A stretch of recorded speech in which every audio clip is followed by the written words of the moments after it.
कहानी की शुरुआत में एक वीरान डेजर्ट के बीच एक बेहद जख्मी और बेबस लड़की अपनी जान बचाने के लिए पागलों की तरह भाग रही थी। खून में सनी उसकी सांसें उखड़ रही थीं। उसके ठीक पीछे एक ब्लैक कलर की खतरनाक कार भी बेहद धीमी रफ्तार से क्रॉल करते हुए आ रही थी। अचानक उस कार का दरवाजा खुलता है और उसमें से एक अजीब सा आदमी बाहर निकलकर उस बेबस लड़की की तरफ पानी की एक प्लास्टिक बोतल फेंकता है और साथ ही एक लोडेड गन भी रेत पर गिरा देता है। वह बुरी तरह से प्यासी औरत जल्दी से पानी पीती है और फिर हिम्मत जुटाकर उस गन को उठाकर फौरन रिलोड कर लेती है। इस गन की मदद से वह इस कार वाले आदमी को गोली मारकर हमेशा के लिए खत्म कर देना चाहती थी, लेकिन भयानक डर और कांपते हाथों की वजह से उसका निशाना सही नहीं लगता और गोली हवा में सनसनाती हुई निकल जाती है। आखिर में वह शैतान आदमी एक घिनौनी मुस्कान हंसता है और अपनी कार से उसका खेल खत्म कर देता है। इसके बाद सीन यहाँ से शिफ्ट होता है और हमें दोबारा से उसी डेजर्ट एरिया के हाईवे पर एक दूसरी लड़की को दिखाया जाता है।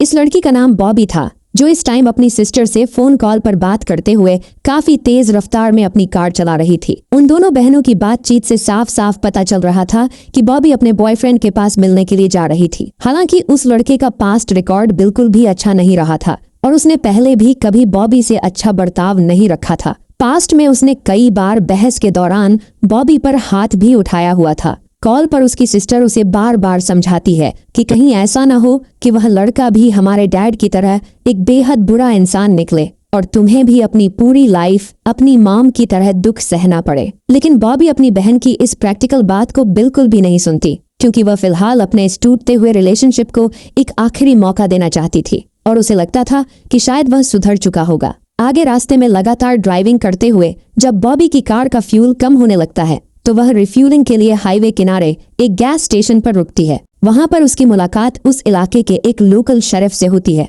शेरिफ एक पुलिस वर्दी में मौजूद आदमी था, जो बॉबी को देखते ही उसके पास आता है और उसे पीने के लिए चिल्ड बियर ऑफर करता है। लेकिन उसकी नीयत और बातचीत का तरीका शुरू से ही काफी अजीब और अनकंफर्टेबल लग रहा था। बॉबी को उस अनजाने शेरिफ से फालतू बात करने या कनेक्ट होने में बिल्कुल भी इंटरेस्ट नहीं था, इसलिए वह उसके ऑफर को रिजेक्ट कर देती है। वह चुपचाप गैस स्टेशन के काउंटर पर अपने पैसे पे करती है और बिना देर किए अपनी कार में बैठकर आगे की तरफ बढ़ जाती है। गाड़ी स्टार्ट करने के बाद वह एक बार फिर से अपनी सिस्टर से ही फोन पर बात करने लग जाती है। उसकी सिस्टर अभी भी लगातार उसे उसके बॉयफ्रेंड के खिलाफ भड़का रही थी, जिसकी वजह से बॉबी को बहुत ज्यादा गुस्सा आ जाता है और वह गुस्से में आकर अपनी कार को काफी तेज रफ्तार में ओवर स्पीडिंग करवाने लग जाती है। तेज रफ्तार में हाईवे पर जाते समय गुस्सा से भरी बॉबी ये नोटिस ही नहीं कर पाती कि रास्ते के किनारे पर पहले से ही एक शेरिफ की पुलिस कार चुपचाप खड़ी थी, जिसने उसे ओवर स्पीडिंग करते हुए साफ साफ देख लिया था। जब शेरिफ की गाड़ी साइरन्स बजाते हुए उसका पीछा करने लगी और उसे रुकने का सिग्नल दिया गया, तब बॉबी को भारी मन से अपनी कार को रोड के साइड में रोकना ही पड़ गया। बॉबी खिड़की का शीशा नीचे करके देखती है कि यह वही सेम शेरिफ था जो कुछ देर पहले गैस स्टेशन पर उससे जबरदस्ती बात करने की कोशिश कर रहा था। शेरिफ काफी सख्त और रूड तेवर दिखाते हुए उसकी कार के सारे डॉक्यूमेंट्स और ड्राइविंग लाइसेंस को चेक करने के लिए मांगता है। बॉबी अपने कागजात उसे दे देती है। कागजात देखने का नाटक करने के बाद शेरिफ अचानक बॉबी को बताता है कि उस पर पूरे $8,000 का भारी भरकम फाइन लगाया गया है। ये सुनते ही बॉबी के होश उड़ जाते हैं और वह पूरी तरह चौंक जाती है, क्योंकि $1,000 एक बहुत बड़ी रकम थी और इस वक्त उसके पास इतने पैसे कैश में मौजूद थे ही नहीं। तब शेरिफ अपनी तरफ से एक झूठी कहानी गढ़ते हुए कहता है कि जरा पीछे मुड़कर देखो, मेरी पुलिस कार की सामने वाली लाइट्स पूरी तरह से टूटी हुई है। तुमने अपनी गाड़ी की खिड़की से कुछ भारी चीजें फेंकी हैं, जिनकी वजह से मेरी गाड़ी की लाइट्स टूटी हैं। बॉबी ने तो ऐसा कुछ भी नहीं किया था और वह पूरी तरह बेकसूर थी, लेकिन पता नहीं क्यों यह सन की शेरिफ ऐसा झूठा इल्जाम उसी मासूम लड़की पर लगा रहा था। जब बॉबी अपनी सफाई देने की कोशिश करती है तो शेरिफ उसकी एक भी बात नहीं सुनता और काफी रूडली कहता है कि अगर कैश नहीं है तो तुम सीधे सामने वाले गैस स्टेशन पर जाओ और वहां के एटीएम से कैश निकलवा कर लाओ। शेरिफ आगे अपनी शर्त रखते हुए कहता है कि जब तक तुम पूरे $1,000 कैश लाकर मुझे नहीं दे देती, तब तक तुम्हारा फोन और तुम्हारे सारे डॉक्यूमेंट्स मेरे ही पास जब्त रहेंगे। बॉबी अब बहुत ज्यादा गुस्से में आ गई और उससे सवाल करने लग गई कि यार ये कौन सा कानून है, आपने बिना किसी वजह के गैर कानूनी तरीके से मेरा मोबाइल फोन भी अपने कब्जे में ले लिया है। शेरिफ भी अब बुरी तरह भड़क जाता है और उस पर चिल्लाते हुए कहता है कि जितना मैं कह रहा हूँ चुपचाप उतना ही करो, वरना अंजाम बुरा होगा। हार मानकर बॉबी पैदल ही सामने वाले गैस स्टेशन की तरफ बढ़ जाती है, लेकिन जब वह वहां पहुंचती है तो उसे एक और बड़ा झटका लगता है। वहां जाकर पता चलता है कि उस गैस स्टेशन का एटीएम तो पिछले 10 दिनों से पूरी तरह बंद पड़ा है। बॉबी बेहद परेशान होकर वहां के ओनर को अपनी मुसीबत बताती है कि उसे एक शेरिफ ने रोक रखा है और उस पर $1000 का फाइन ठोका है। गैस स्टेशन के ओनर ने बॉबी को एक बेहद डरावना और चौंकाने वाला सच बताया। उसने बताया कि हर हफ्ते में कई मर्तबा अलग अलग मासूम लड़कियां रोती बिलखती हुई यहाँ आती हैं, जिन्हें चालान भरने के नाम पर एटीएम से पैसे निकालने होते हैं। ओनर की यह बात सुनकर बॉबी को काफी अच्छी तरह से समझ में आ चुका था कि यह शेरिफ यह सब जानबूझकर करता है। उसे अकेली और अनजान लड़कियों को रास्ते में रोककर तंग करने, डराने और उनका शिकार करने में एक बीमार किस्म का मजा आता है। शेरिफ की इस घटिया और दरिंदगी भरी नीयत को समझकर बॉबी फैसला करती है कि वह इस साइको पुलिस वाले की शिकार बिल्कुल भी नहीं बनेगी। वह तय करती है कि वह उसे एक भी रुपया पैसे दिए बिना चुपचाप यहाँ से निकल जाएगी, चाहे इसके बदले उसकी ड्राइविंग लाइसेंस, आईडीज और फोन हमेशा के लिए उसी के पास क्यों न छूटे। बॉबी को वहां से दूर भागते हुए दूर खड़ा शेरिफ अपनी चील जैसी निगाहों से देख लेता है। हम देख पाते हैं कि शेरिफ के हाथ में मौजूद बॉबी के जब्त किए गए फोन पर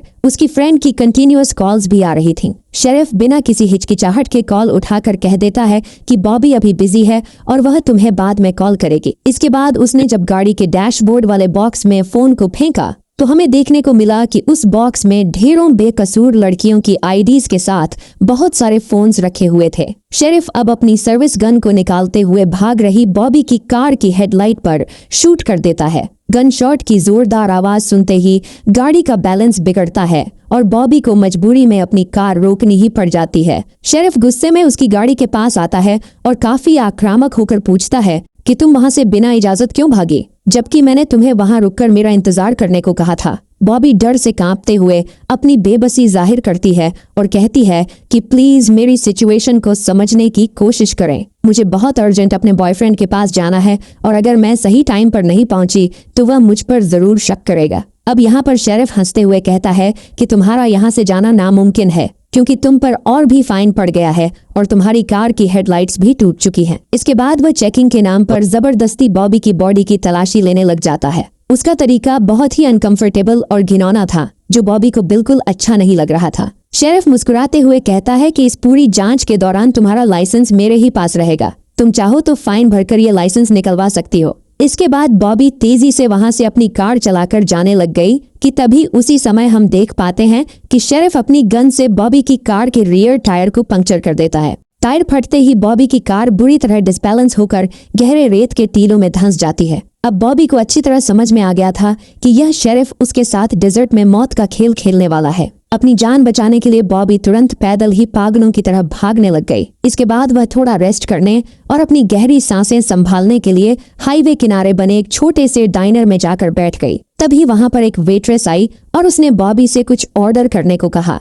क्योंकि बिना ऑर्डर किए डाइनर में बैठना स्ट्रिक्टली अलाउ नहीं था। बॉबी घबराकर फौरन एक कप कॉफी का ऑर्डर दे देती है। कॉफी पीते ही वह खिड़की से बाहर देख पाती है कि वही शैतानी शेरिफ अपनी पुलिस कार लेकर ठीक इसी डाइनर के बाहर आ चुका था। खौफ के मारे वह तुरंत अपनी सीट से उठी और भागकर रेस्ट रूम के अंदर बंद हो गई। वह वहां से बाहर भागने का कोई खिड़की या रास्ता खोजने लग गई, लेकिन कोई भी एग्जिट डोर नहीं मिला। तभी रेस्ट रूम की खिड़की से बाहर देखते समय उसे पता चला कि शेरिफ उसकी बंद कार को टो करके यहीं डाइनर के पार्किंग एरिया में ले आया था और चाबियां कार में लटक रही थीं। वह फौरन रेस्ट रूम से बाहर आई और पास ही बने पब्लिक फोन बूथ पर आकर बिना देर किए सीधे 911 पर इमरजेंसी कॉल लगा दी। उसने झूठी रिपोर्ट देते हुए दूर मौजूद एक गैस स्टेशन पर पुलिस मदद मांगी। वह जानती थी कि इस पूरे बैकवर्ड इलाके में सिर्फ यही एक इकलौता शेरिफ ड्यूटी पर है और 911 की तरफ से कॉल आते ही इसी को उस दूर वाले गैस स्टेशन पर भेजा जाएगा। ठीक कॉल करने के तुरंत बाद उसने फौरन अपने बॉयफ्रेंड को कॉल की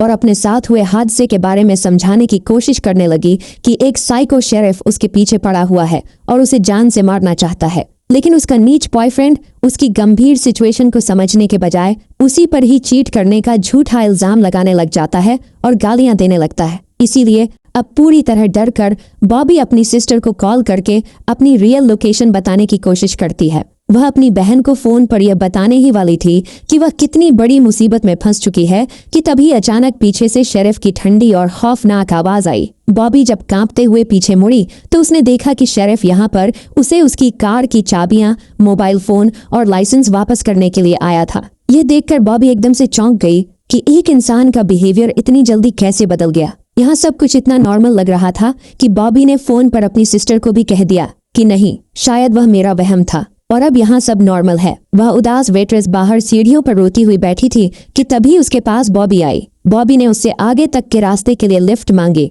वह लड़की मान गई और ये दोनों एक साथ कार में बैठकर अपने नए सफर की शुरुआत कर देती हैं। वे अभी सफर के दौरान आपस में बातें ही कर रही थीं कि तभी अचानक सन्नाटे को चीरती हुई एक जोर की गोली चली जो सीधा इस गाड़ी चला रही लड़की के सिर के आर पार हो गई और वह ऑन द स्पॉट तड़प कर मर गई। उसका खौफनाक खून छिटक कर पूरे डैशबोर्ड और बॉबी की बॉडी पर लग गया। इस मासूम लड़की को भी मारने वाला कोई और नहीं बल्कि वही सिरफिरा शेरिफ ही था जो पता नहीं क्यों सिर्फ बेबस लड़कियों को ही चुन चुन कर मार रहा था। बॉबी तो गहरे शौक में आ चुकी थी क्योंकि आंखों के सामने किसी की दर्दनाक मौत हुई थी। खौफ के मारे उसे सांस भी नहीं लिया जा रहा था, इसलिए वह अपने आप को नॉर्मल करने और ताज़ी हवा लेने के लिए कांपते पैरों से कार से बाहर निकल आई। लेकिन इससे पहले कि वह रिलैक्स हो पाती, उसने देखा कि शेरिफ अब अपनी पुलिस कार में सवार होकर उसका शिकार करने के लिए पीछा कर रहा था। इसीलिए वह फौरन अपनी कार चलाकर भागने का डिसीजन लेती है। उसी दौरान बॉबी के फोन पर उसकी सिस्टर की कंटिन्यूअस कॉल्स आने लगी। वह रिसीव करके अपनी बहन को सब कुछ बताना चाह रही थी, लेकिन तभी सामने से आवाज सुनकर उसे पता चलता है कि कॉल पर भी कोई और नहीं बल्कि शेरिफ ही बात कर रहा था। शेरिफ ने चालाकी से अपने नंबर को उसकी सिस्टर के नाम से सेव कर दिया था। इसी भयानक दिमागी तनाव में अचानक बॉबी की कार के सामने एक बहुत बड़ा और तेज रफ्तार ट्रक आने लगता है। भीषण एक्सीडेंट से बचने के लिए बॉबी ने इमरजेंसी ब्रेक लगाकर गाड़ी रोकी और दौड़कर ट्रक ड्राइवर के पास गई। ट्रक ड्राइवर बाहर निकला और बॉबी की बदहवास हालत देखकर पूछता है कि आखिर बात क्या है मिस, आप इतनी डरी हुई क्यों हैं? तब बॉबी उसे रोते हुए बताती है कि मेरे पीछे एक किलर शेरिफ पड़ा हुआ है जो मुझे जान से मारना चाहता है। सिचुएशन को सीरियस देखते हुए वह ड्राइवर अपने ट्रक के केबिन से राइफल निकाल लेता है और सामने से आ रहे शेरिफ पर पॉइंट कर देता है। शेरिफ पुलिस कार से निकलकर झूठी कहानी गढ़ता है कि तुम इस लड़की की बातों में मत आना, ये एक खतरनाक सीरियल किलर है जिसने अभी एक लड़की का मर्डर किया है। ट्रक ड्राइवर शक में पड़ जाता है, लेकिन जैसे ही उसका ध्यान भटकता है शेरिफ अपनी गन से ड्राइवर को शूट करके मार डालता है। ड्राइवर के मारे जाते ही बॉबी पागलों की तरह भागकर वापस अपनी कार में बैठकर वहां से तेजी से निकल गई। भागते भागते वह रात के सन्नाटे में एक बेहद पुरानी और खौफनाक गराज बिल्डिंग में पहुंच गई। कार छुपाकर पार्क करने के बाद वह खुद को बचाने के लिए छुपने की जगह ढूंढ रही थी कि तभी उसे किसी के कदमों की आवाज सुनाई दी। अपने सेल्फ डिफेंस के लिए बॉबी ने पास पड़ा एक भारी लकड़ी का डंडा उठाया और पीछे आ रहे आदमी पर हमला कर दिया। बॉबी को लगा था कि वह शेरिफ था, लेकिन जब रोशनी हुई तो पता चला कि वह कोई किलर नहीं बल्कि इस गैराज में काम करने वाला एक आम मैकेनिक था। वह मैकेनिक बॉबी को अंदर कमरे में ले गया, उसके जख्मों पर पट्टी की और गर्म कॉफी बनाकर दी। बॉबी उसे अपनी सारी आपबीती बताती है कि किस तरह शेरिफ उसके पीछे पड़ा है और 2 मासूम लोगों को मार चुका है। मैकेनिक उसकी पूरी बात सुनकर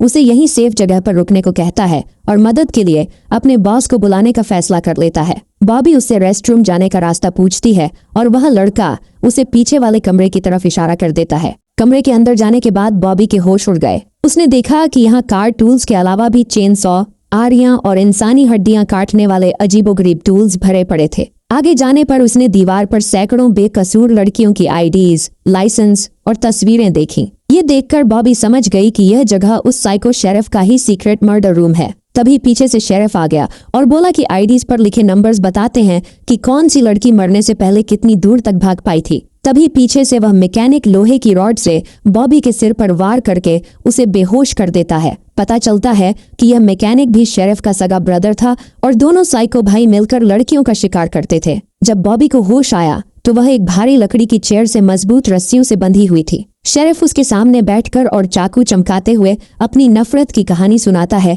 कि उसकी माँ चरित्रहीन औरत थी जिसकी वजह से बचपन में उन्हें बहुत टॉर्चर सहना पड़ा था और इसीलिए उन्होंने अपनी माँ का मर्डर कर दिया था। इसके बाद वह बॉबी को एक नाइफ दिखाता है और डरावना सच बताता है कि इसे मैंने अपनी माँ की खाल और हड्डियों से सुखाकर बनाया था। इसके बाद वह हैवान अपनी जेब से टूल निकालकर बॉबी की जुबान को बाहर खींचता है और काफी ब्रूटल तरीके से उस चाकू से काटकर अलग कर देता है। अत्यधिक खून बहने और असहनीय दर्द की वजह से बॉबी दोबारा बेहोश हो जाती है। जब उसे होश आया तो उसने देखा कि उसे चेयर से ढीला छोड़ दिया गया था। बॉबी हिम्मत करके उठी और उसने वही माँ की खाल वाला नाइफ उठाया और बदला लेने का प्लान बनाया। बॉबी रात के घनघोर सन्नाटे में सुनसान डिजर्ट में भागने लगी और शेरिफ अपनी पुलिस कार से उसका पीछा करने लगा। भागते भागते जब बॉबी थक कर रेत पर गिर गई तो शेरिफ ने एक गोली वाली गन उसके पास फेंकी। शेरिफ उम्मीद कर रहा था कि वह उस पर गोली चलाएगी और चूक जाएगी, लेकिन बॉबी ने सीधे हवा में गोली फायर की और मरने का नाटक किया। जैसे ही शेरिफ उसकी लाश देखने पास आया, बॉबी बिजली की तेजी से उठी और उसी के चाकू से शेरिफ की गर्दन पर ताबड़तोड़ वार कर दी। तड़पते हुए शेरिफ की कार की चाबी छीनकर बॉबी ड्राइवर सीट पर बैठी और उस दरिंदे को अपनी कार के पहियों से बार बार कुचलकर मार डाला। इसके बाद बॉबी गैराज में वापस गई, मृत लड़कियों की आईडीज और शॉटगन उठाई और हमला करने वाले मैकेनिक ब्रदर को भी गोली मारकर ढेर कर दिया। वह कार लेकर रवाना हुई और रास्ते में बॉयफ्रेंड की कॉल आने पर फोन बाहर फेंक दिया। कार की बगल वाली सीट पर रखे आइस बॉक्स में उसकी कटी हुई जुबान सुरक्षित रखी थी, जिसे वह हॉस्पिटल पहुंचकर डॉक्टर से दोबारा जुड़वा लेगी। इसी के साथ ये कहानी समाप्त हो जाती है। तो दोस्तों, आपको ये कहानी कैसी लगी कमेंट में जरूर बताना और इसी तरह की कहानियों के लिए हमारे चैनल को सब्सक्राइब जरूर करना।